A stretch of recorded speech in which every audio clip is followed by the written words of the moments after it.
오늘 이 시간에는 은혜 언약 그 세 번째 시간으로 내가 내 언약을 세우리니 라는 제목을 가지고 본문 말씀인 창세기 6장 18절 말씀을 통해서 하나님께서 저와 여러분에게 주시는 말씀 함께 나누도록 하겠습니다. 한국에서는 개신교가 지는 해라면 가톨릭은 점점 신자가 늘어가는 뜨는 해라고 볼 수 있겠습니다.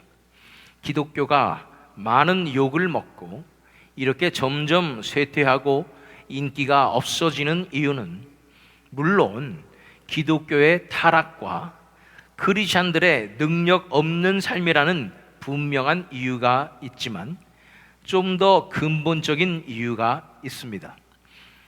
그것은 개신교가 편협하고 독선적이라는 인식 때문입니다. 가톨릭은 다름을 인정하고 포용하려는 노력을 해 나가는 것 같고, 개신교는 여전히 자신들만 옳다고 경직된 사고를 보이는 것 같기 때문에 사람들에게 개신교보다는 가톨릭이 훨씬 좋아 보이는 것입니다. 또 같은 개신교 내에서도 신학에 따라서 크게는 장로교, 감리교, 침례교 계통이 갈라지며 그 외에 수많은 군소 교단들이 존재합니다. 아무리 보아도 다 같은 것을 믿고 같은 하나님을 섬기는 것 같은데 왜 신학에 소소해 보이는 부분을 붙잡고 이렇게 반목하고 갈라지고 서로를 인정해 주지 않는가 하는 생각이 드는 것입니다. 그런데 제가 말씀드리고 싶은 것은 이렇게 생각하는 방식은 우리 인간의 인간적이고 이성적인 방식으로 우리 인간 스스로 무엇이 옳은가 판단할 수 있고 우리가 스스로의 기호대로 결정할 수 있다는 그런 관점에서 보기에 이런 생각이 가능한 것입니다. 우리가 해야 할 가장 근본적이고 영적인 질문은 정말 하나님은 어떤 분이신가에 관한 질문일 것입니다. 여러 교단들의 독창적인 교리를 떠나서 진정으로 성경에서 말하는 하나님은 어떤 분이실까에 대한 질문이 우리가 진리를 비진리로부터 구별할 수 있게 해주는, 분별할 수 있게 해주는 가장 중요한 질문이 되는 줄로 믿습니다. 그래서 진리를 알게 하는 하나님에 대한 가장 중요한 질문은 하나님께서 과연 인류사 가운데 적극적으로 개입하시고 계시는가 하는 질문인 것입니다. 한마디로 하나님께서 얼마나 주관하시는 분이신가에 관한 질문인 것입니다. 하나님께서 얼마나 우리에게 세상에 인류사에 개입하시는가에 대한 그 인정하는 정도에 따라서 수많은 종교와 교단들이 갈라지게 되는 것입니다. 어떤 분들은 질문하시는 분들이 있습니다. 이슬람의 알라신과 기독교의 여호와는 같은 신이신가요? 그렇지 않습니다. 그런데 예를 들어서 이슬람교와 기독교의 결정적인 차이는 하나님께서 얼마나 개입하시는가에 있습니다. 그것을 어떻게 인정하는가? 많은 사람들이 이슬람교의 알라신과 기독교의 하나님이 결국은 같은 신이 아닌가 하고 질문하지만 이슬람의 알라신은 천지를 창조해놓고 그리고 자기가 원하는 대로 법칙을 정해놓고 그것에 따라서 냉정하게 판단하는 심판자이자 방관자적인 존재라면 우리가 섬기는, 우리가 믿는 하나님은 보다 인류사에, 우리 인생에, 이 세상에 더욱더 적극적으로 개입하시고 우리와 더욱더 개인적인 관계로 나아갈 수 있는 것으로 우리를 인도하시고 은혜 베풀어 주시고 이끌어 주시는 분이시라는 것입니다. 그 어떤 세상의 종교도 이러한 하나님을 섬길 수가 없고 하나님을 만날 수도 없고 하나님을 만났을 때 우리 영적인 눈이 열려서 천국 차원으로 나갈 수 있게 만드는 종교는 없습니다. 물론 무속신앙이나 뉴에이지 이런 것들은 뭔가 신비적인 요소가 있어서 뭔가 영적인 존재와 컨택을 하려고 노력을 합니다. 그렇지만 그 존재가 하나님이 아니라 이 귀신에 불과하다는 사실을 우리는 알 필요가 있습니다. 왜냐하면 그 귀신은 우리에게 복주는 척을 해가지고 우리가 돈도 갖다 바치고 재물도 갖다 바치고 그러면 우리한테 잘 봐주고 이런 정도의 아주 잡신에 불과한 것입니다. 그러나 우리 하나님은 천지 만물을 창조하시고 온 세상을 주관하시며 인류사를 주관하시며 정세를 주관하시며 우리 인생 가운데 들어오셔서 우리 삶 가운데 역사하시는 분이 하나님이신 줄로 믿습니다. 뿐 아니라 우리와 개인적인 관계로 나아가서 정말로 우리가 하나님을 만나길 원하고 그분만을 사랑하길 원하고 그 사랑의 관계로서 우리를 천국으로 이끌어 주시는 분이신 줄로 믿습니다. 하나님께서 얼마나 인류사에 개입하고 계시는가, 하나님께서 얼마나 주관적으로 역사하시는가에 따라서 많은 다른 신앙 체계가 존재합니다. 어떤 것이 옳은 신앙 체계입니까? 결론부터 말하자면 성경에서 말하는 하나님을 믿어야 올바른 신앙 체계인데, 성경에서 말하는 하나님은 천지를 창조하신 창조주이실 뿐 아니라 인류의 역사에 적극적으로 개입하시는 분이시고 또 그것을 통해서 목적을 가지시고 하나님 자신의 계획을 이루시는 주권자이실 뿐 아니라 적극적으로 인간들을, 자기 백성들을 구원하시는 구원자이십니다.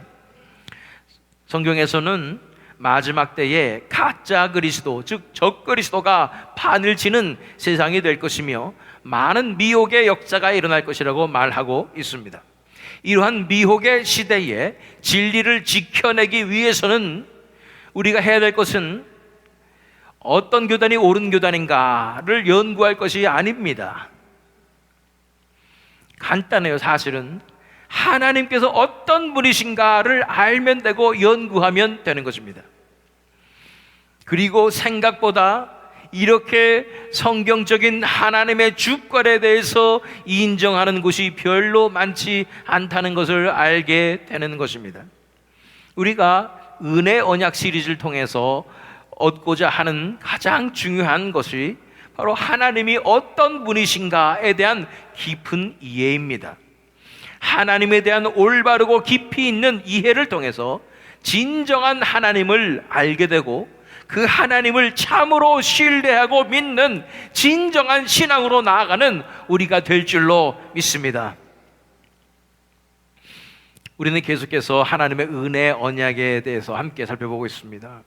지난 2시간을 통해서 살펴본 것은 원형 복음이었던 창세기 3장 15절 말씀을 통해서 여자의 후손, 즉 그리스도와 또 그의 교회와 대적해서 사탄과 그의 후손들이 영적 전쟁을 벌이는 것인 거에 관해서 살펴보았고요.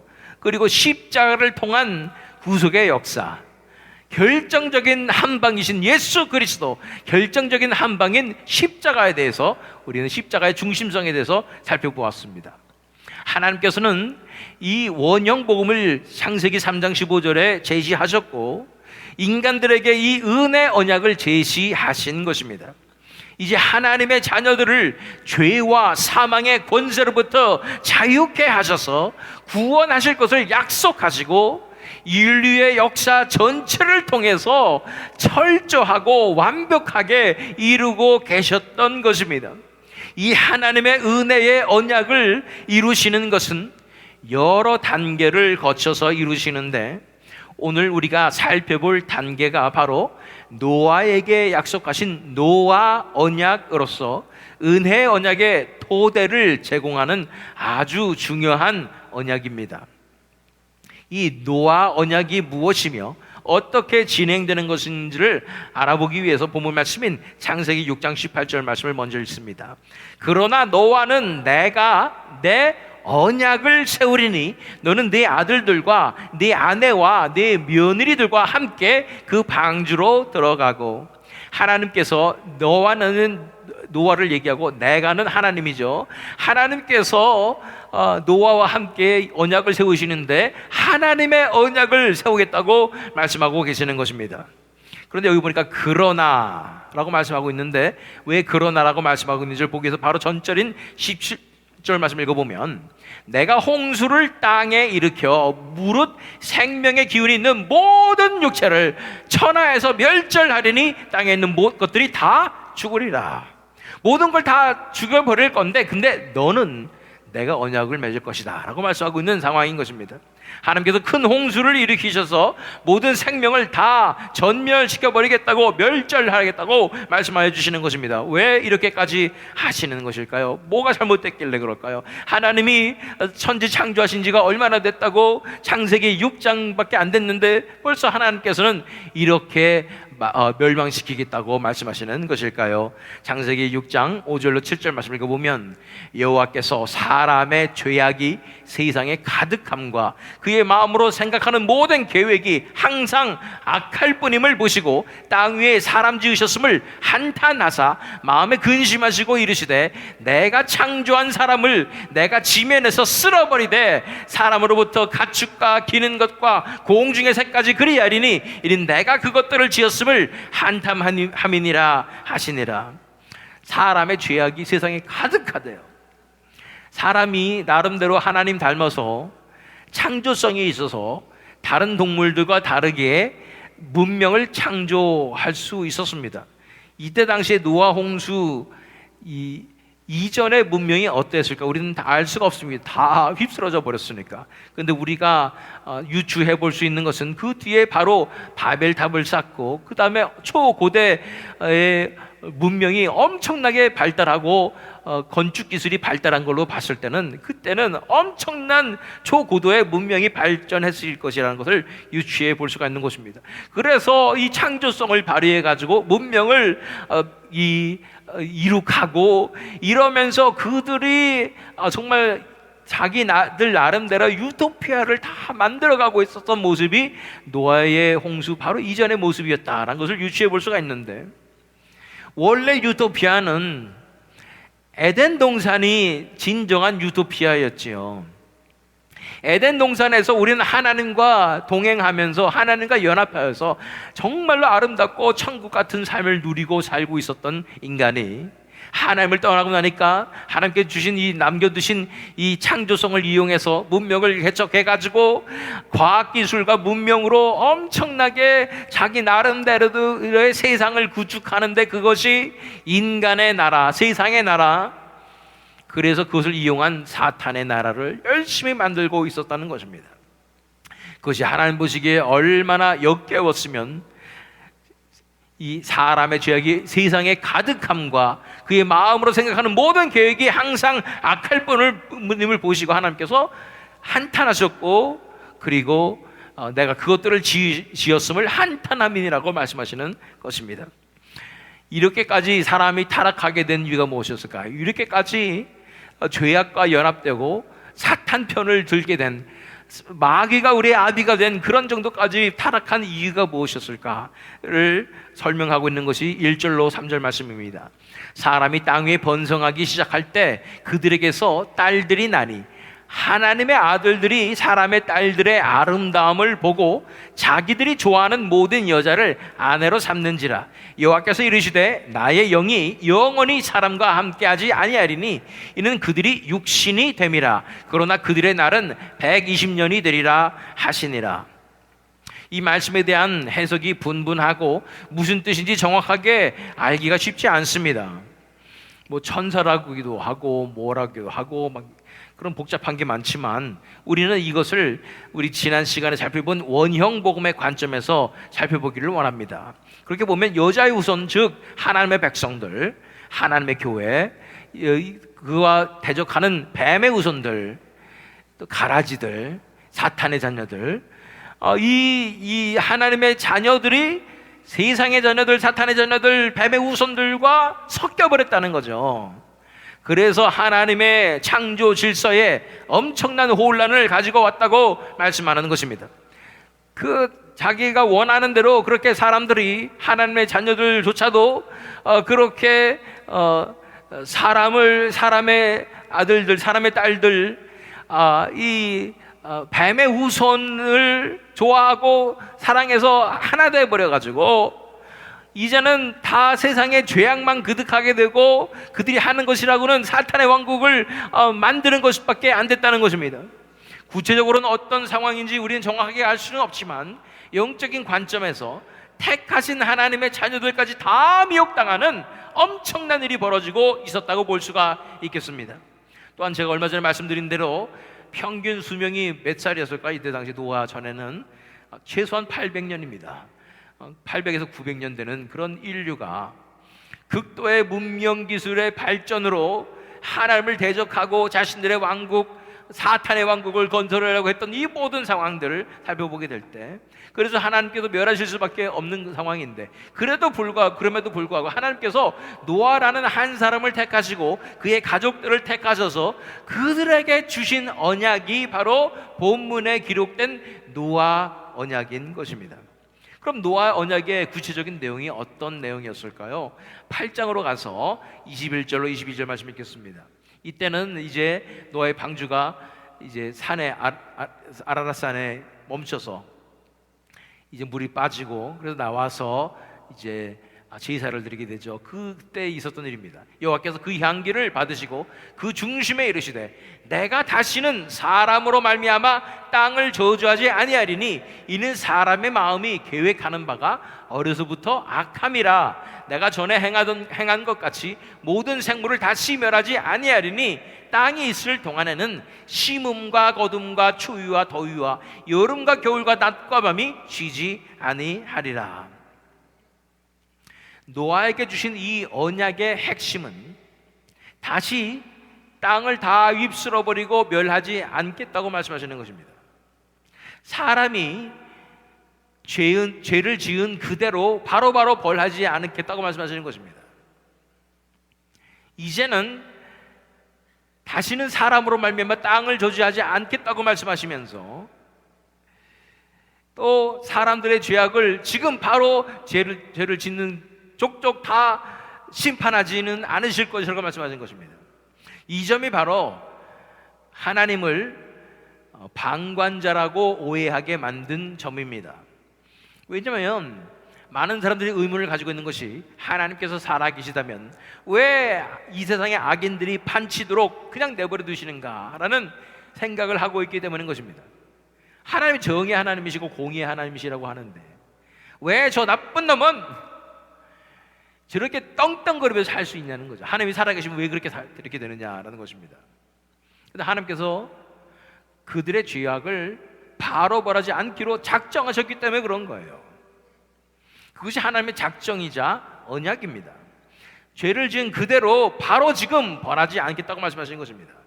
그러나 하나님은 공의의 하나님이시고 정의의 하나님이시기 때문에 반드시 죄를 있는 그대로 다 쌓아놨다가 마지막 때에 벌하시는 것입니다. 그 죄값을 피할 자는 아무도 없습니다. 대책이 없는 이상 다 이 죄값을 치를 수밖에 없는 것입니다. 그 대책은 아시나요, 여러분들? 바로 하나님의 아들 독생자 예수 그리스도십니다. 그분이 아니고서는 대책이 없고 하나님의 엄정하고 무거운 심판을 다 맞아야 한다는 것입니다. 이렇게 그러나 하나님께서는 죄인이 죄를 짓는 대로 바로바로 심판하지 않으시고 기다려주시겠다고 말씀하시고 심판의 때까지 유예하시겠다고 말씀하시는 것이죠. 또한 땅이 있는 동안에 마지막 때가 될 때까지 우리가 지금 머물고 있는 이 세상의 현실, 이 지구를 보존해 주시면서 자연 환경도 지켜주셔서 땅에 있는 생물들이 살아갈 수 있도록 하시겠다는 약속을 하고 계시는 것입니다. 계속해서 9장 11절로 13절 말씀을 보면 내가 너희와 언약을 세우리니 다시는 모든 생물을 홍수로 멸하지 아니할 것이라. 땅을 멸할 홍수가 다시 있지 아니하리라. 하나님이 이르시되 내가 나와 너희와 및 너희와 함께하는 모든 생물 사이에 대대로 영원히 세우는 언약의 증거는 이것이니라. 내가 내 무지개를 구름 속에 두었나니 이것이 나와 세상 사이에 언약의 증거니라. 다시는 홍수로 멸하지는 않을 것이라고 말씀하시고 이 언약의 증거가 바로 무지개라고 말씀하시는 것입니다.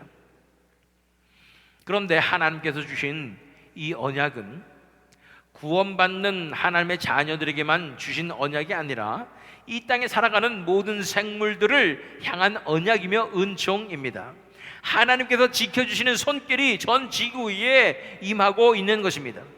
그런데 이 지켜주시는 은혜가 하나님의 구속사에 있어서, 은혜 언약의 역사에 있어서 가장 바탕이 되는 토대를 제공해 주는 것입니다. 우리가 범죄한 대로 바로바로 심판해 버리시고 물로 쓸어 버리지 않으시고 심판을 유예해 주시고 회개할 수 있는 시간과 기회를 허락해 주시며 마지막 날 심판 전까지는 지구와 자연 환경을 보존해 주시겠다고 약속하시는 것입니다. 생각해 보십시오. 많은 사람들이 마음에 분노를 가지고 있습니다. 이 세상에 대한 분노를 가지고 있어요. 억울한 이 세상, 돈 많은 사람들만 잘 살고 그들은 감옥에도 안 가고 요리조리 잘 빠져나가고, 돈 없고 힘 없는 사람들만 고생하고, 많은 사람들이 왜 악인들은 저렇게 떵떵거리며 잘 살고 불쌍한 사람들만 이 고통을 당하고 있는가? 그래서 억울해하지만, 그래서 왜 하나님께서, 하나님이 살아계시다면 이 악인들을 가만 놔두십니까? 라고 아우성치지만 그들이 생각하지 못하는 것은 그 악인에 내 자신이 포함될 수 있다는 가능성을 생각하지 못한다는 거예요. 나는 악인입니까? 성경은 우리가 다 악인이라고 말씀하고 있습니다. 내가 무슨 연쇄살인을 저질렀습니까? 무슨 탈세를 하고 사회악을 저질렀던 엄청난 그런 죄악을 저질렀습니까? 왜 나보고 악인이라고 합니까? 하나님은 우리 마음의 중심을 보시고 우리 마음의 동기를 보시는 분이십니다. 그래서 우리 마음 가운데 있는 그 마음 자체가 하나님 보시기에 옳지 않다고 말씀하시며 너무도 이기적이라고 말씀하시는 것입니다. 하나님 보시기에는 연쇄살인을 저지른 살인자나 내가 지금 나에게 못된 말 했다고 형제를 미워하고 증오하는 나나 동일하게 악인인 것입니다. 요한일서 3장 15절 말씀, 그 형제를 미워하는 자마다 살인하는 자니 살인하는 자마다 영생의 그 속에 거하지 아니하는 것을 너희가 아는 바라.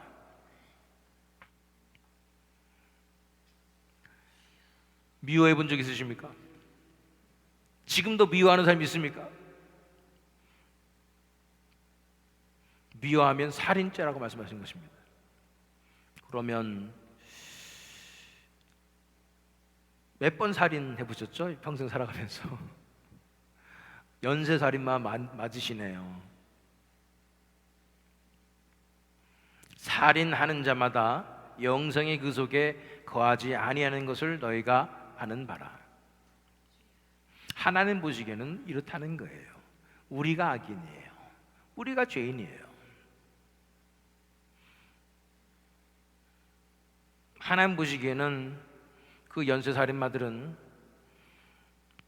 케어도 받지 못하고 사랑도 받지 못하고 부모도 잘못 만나고 정신적으로도 이상하고 그래가지고 마음에 있는 것을 충동을 조절하지 못하고 그냥 해버리는 게 연쇄살인마고, 나는 그래도 교육도 받고 부모도 그래도 괜찮은 사람이고 그래가지고 내 나름대로 또 하나님께서 의지도 주셔가지고 열심히 내 자신을 절제하며 살아가서 나는 그 행동을 안 하고 그냥 마음으로만 미워했을 따름이죠. 하나님 보시기엔 근데 그게 다 똑같다는 거예요. 마음을 보시니까. 그러니 누가 악인입니까? 내가 악인인 거죠. 근데 왜 다른 사람은, 왜 하나님은 왜 악인들을 벌하지 않으십니까? 그게 나한테 하는 말이에요. 하나님 나 좀 잡아가세요. 나 좀 지옥에 쳐넣어주세요. 나 좀 벌해주세요. 나도 그냥 죽여주세요 하고 있는 거예요. 그렇게 말하는 것은. 우리가 악인인데, 그렇다면 이런 죄인의 관점에서 봤을 때 이 죄인들을 바로 벌하지 않으시고 하나님이 심판의 때까지 유예해 주시는 것이 엄청난 인자하심과 사랑과 은혜라는 거예요. 그래서 우리가 회개하고 구원으로 나갈 수 있는 그 은혜의 바탕이 되고 토대가 되는 것이 바로 이 언약이고 이 은혜라는 것입니다.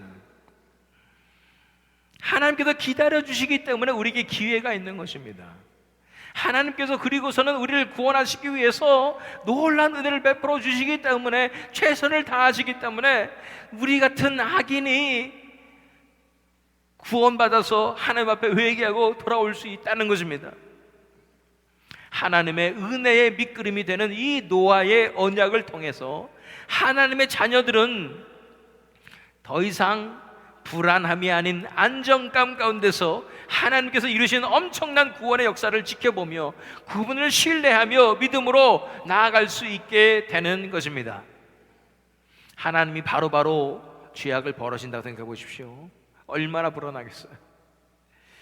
죄에 내가 질까봐 불안하고, 죄 지고 나면 나 이제 죽었구나, 어젯밤에도 번개가 엄청 치고 바람이 불고 무서웠지 않습니까? 그 번개에 내가 언제 맞을까 전전긍긍하며 살지 않았겠습니까? 근데 하나님께서는 기다려 주시는 거예요. 심판을 유예해 주시고 우리가 돌아올 때까지 기다려 주시는 그 하나님의 은혜를 바라보십시오.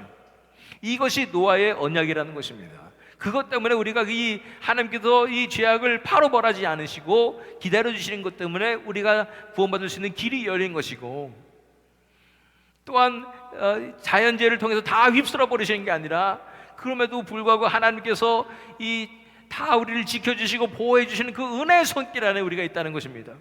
하나님의 언약의 결과는, 이 모든 하나님의 언약의 결과로서 이루어지는 것은 우리가 지난 시간에 살펴보았으며 우리가 잘 알고 있는 예수 그리스도와 십자가를 통한 하나님의 자녀의 구속인 것입니다. 그러나 그 언약의 완성까지 가기 위해서 하나님의 은혜의 언약은 여러 단계를 거치게 되는데, 그것을 우리가 앞으로 살펴보게 될 것입니다. 그 중에 첫 번째가 오늘 살펴보는 노아의 언약이고, 그 뒤에 아브라함의 언약, 모세의 언약, 이러면서 굉장히 여러 가지 단계를 거치게 되는 것입니다. 어쨌든 우리의 죄악대로 바로바로 심판하지 않으시고 기다려주시는 은혜의 언약이 바로 이 은혜의 단계 위에 밑바탕으로 깔려있기 때문에 우리가 그렇게 하나님의 구원의 은혜로 나아갈 수 있게 된다는 것입니다. 그러나 이 노아의 사건 자체가 사실은요, 앞으로 이루어질 십자가의 구속을 통한 하나님의 구원의 역사를 예표하고 있습니다.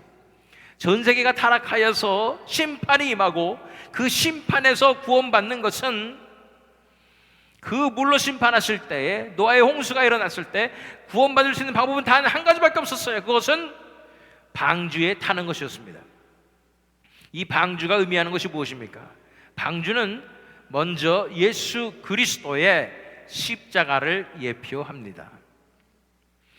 우리가 나무로 만들어진 방주 안에 들어가야 살았던 것처럼 나무로 만들어진 십자가를 붙잡아야 사는 것입니다. 홍수를 지나 방주를 통해 구원받는 것은 물 세례를 통해서 십자가로 구원받는 것을 또한 예표하고 있습니다. 또한 방주는 그리스도의 몸된 교회를 상징합니다. 그리스도가 머리 되시고 교회가 몸이 되어서 지체들로 연결된 그 영적인 교회가 바로 방주이며, 예수 그리스도의 십자가로 시작하신 구속 사역을 교회가 복음을 선포하며 전함으로써 수많은 사람들을 그 교회 안으로 들어오게 하며 방주 안으로 들어오게 하는 것이 교회가 맡은 사명이라는 것입니다. 그것을 통해서 하나님의 나라를 이루고 확장하는 하나님의 놀라운 경륜이죠. 또한 무지개가 언약의 증거가 된다고 아까 살펴보았는데, 그 무지개를 말씀하는 것이 요한계시록 4장 2절로 3절 말씀입니다. 내가 또 성령에 감동되었더니 보라, 하늘에 보좌를 베풀었고 그 보좌 위에 앉으신 이가 있는데 앉으신 이의 모양이 벽옥과 홍보석 같고 또 무지개가 있어 보좌에 돌렸는데 그 모양이 녹보석 같더라. 이 무지개가 예수님과 삼위일체 하나님을 상징하는 것으로, 그 놀라운 영광을 상징하는 것으로, 그것을 보여주심으로써, 노아에게 보여주심으로써, 그 언약을 세우심으로써 무지개가 이 증거다, 증표다 라고 말씀하심으로써 하나님의 영광 그 자체가 우리를 구원하시겠다는 그 증표가 되는 것입니다. 이렇게 지구를 보존하시고 돌보시는 하나님의 보편적인 은혜가 주어지고 있기 때문에 아직도 지구는 건재하고 있습니다.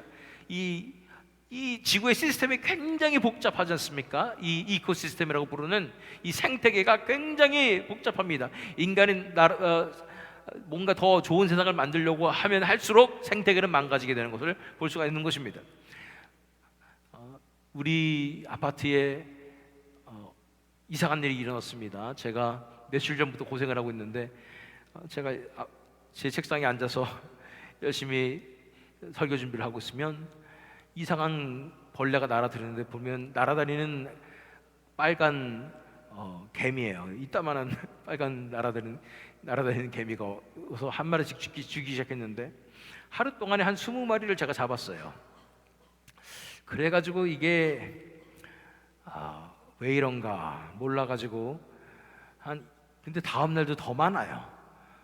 그래서 열심히 죽이다가 이건 안 되겠다 싶어가지고 뭐 어디서 들어오는 거지 하면서 제가 추우니까 한동안 이제 커튼으로 가려놓았던 창문을 딱 열어서 봤더니 밖에서 그 구멍을 뚫고 그 개미들이 들어왔는데 수백 마리가 이러고 있는 거예요.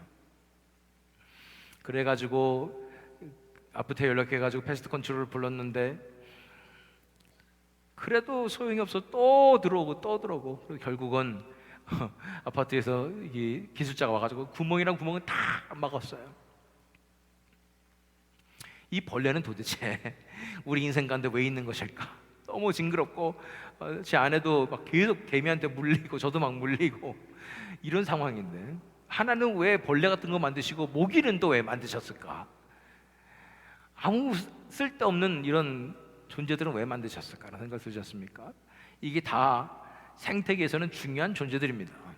그거 우리한테 불편하다고 다 없애버리면 어떻게 되겠습니까? 그 생태계가 망가지게 되는 것입니다. 인간이 건드린 모든 것이 다 지구를 망가지게 한다는 것을 볼 수가 있습니다. 하나님께서 만드신 이 지구는 엄청난 시스템이고, 하나님께서 주관하시고 직접 손을 들어 쓰셔서 이 지구의 환경을 다 주관하시고 계시는 것입니다.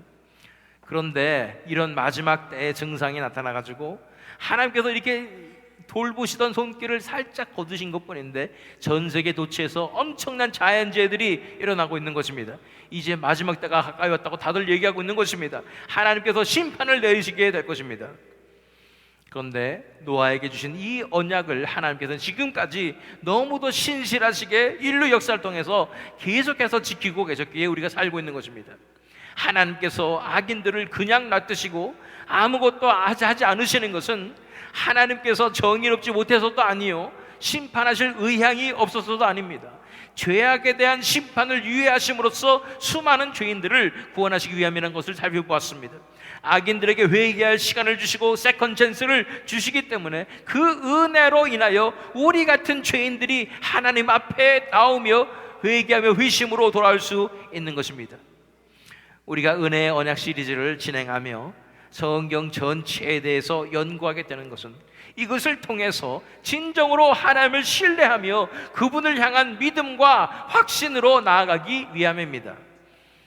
하나님이 얼마나 적극적으로 인류사에 개입하실까요? 노아의 홍수로 세상을 다 쓸어버리실 만큼 적극적으로 개입하십니다. 또한 그 이후에 언약을 통해서 심판을 유예하실 만큼 적극적으로 개입하고 계십니다. 그리고 무슨 일이 있어도 이 구원의 계획을 철저히 이루실 정도로 하나님은 적극적으로 개입하고 계시는 것입니다. 마지막으로 창세기 8장 21절 22절 말씀, 아까 읽었던 말씀입니다. 여호와께서 그 향기를 받으시고 그 중심에 이르시되 내가 다시는 사람으로 말미암아 땅을 저주하지 아니하리니 이는 사람의 마음이 계획하는 바가 어려서부터 악함이라. 내가 전에 행하던 것 같이 모든 생물을 다시 멸하지 아니하리니 땅이 있을 동안에는 심음과 거둠과 추위와 더위와 여름과 겨울과 낮과 밤이 쉬지 아니하리라. 지금 현재 지구에 심음과 거둠이 있습니까? 식물들이 자라고 있습니까? 농사 잘 짓고 있습니까? 그러면 하나님께서 살아계신 것이고 하나님께서 약속을 지키신 것입니다. 추위와 더위가 있습니까? 휴스턴은 뭐 추웠다가 더웠다가 동시에 공존하고 있습니다. 여름과 겨울이 있습니까? 있지요. 어젯밤에 깜깜했습니까? 밤이 있었죠. 오늘 지금 밝습니까? 낮이 있죠.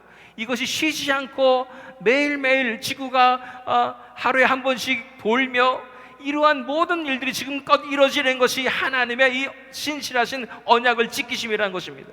하나님께서 이 언약을 지키실 때에 우리를 구원하시려고 이 계획, 이 원형 복음, 하나님께서 하나님의 백성들을 택하신 자들을 반드시 구원하시라는 그 언약을, 약속을 지금껏 하나님께서는 신실하게 이행하시고 계셨다는 것을 우리는 바라보게 되는 것입니다.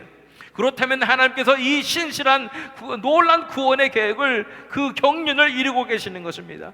하나님의 계획은 그 아들 예수 그리스도를 이 땅에 보내셔서 십자가에서 희생하심으로써 자녀들을 죄와 사망에서 건져내시는 것입니다. 이런 신실한 하나님의 계획을, 이런 신실하신 하나님을 우리가 신뢰해야 하지 않겠습니까? 이런 놀라운 구원의 계획을 세우신 하나님을 믿어 드립시다. 그분은 반드시 우리를 구원하실 것입니다. 독생자이신 예수 그리스도의 피가 십자가 위에서 흘려졌습니다. 그 피를 인하여 우리가 구원받는 것입니다. 지금도 두 팔을 벌리고 기다리시는 예수님의 품으로 돌아옵시다. 하나님의 놀라운 구원의 계획과 노아의 언약을 통해 바라보는 하나님의 신실하심과 인자하심, 그리고 예수 그리스도의 보혈의 능력이 실체적으로 믿어지는 그 믿음이 나에게도 하늘로부터 오게 해달라고 간구합시다. 이렇게 간구함으로 하나님의 놀라운 구원의 은혜를 받아 누리시는 저와 여러분 되시기를, 또한 이 새해 믿음 장로교회 되기를 예수 그리스도 이름으로 축원합니다.